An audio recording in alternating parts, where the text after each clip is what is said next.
Hello বন্ধুরা, আবার চলে আসলাম নতুন একটা ভিডিও নিয়ে। লাউ পাতা বাটা রেসিপি। চলো শুরু করি তাহলে ঝটপট।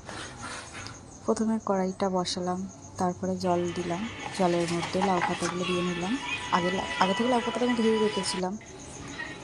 লাউ পাতাটা দেওয়া হয়ে যাওয়ার পরে নুন দিলাম, কাঁচা লঙ্কা রসুন দিয়ে জলটাকে ভাপিয়ে ফেলে দিলাম। এবার মিক্সির মধ্যে আমি করে নেবো, একটু কালো জিরে দেবো, লাউ পাতা বাটাগুলো দিয়ে দেবো।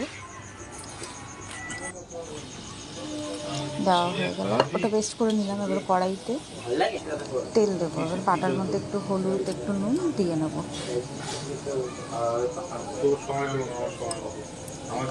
এবারে তেলটা গরম হয়ে গেলে বাটাটা দিয়ে দেবো।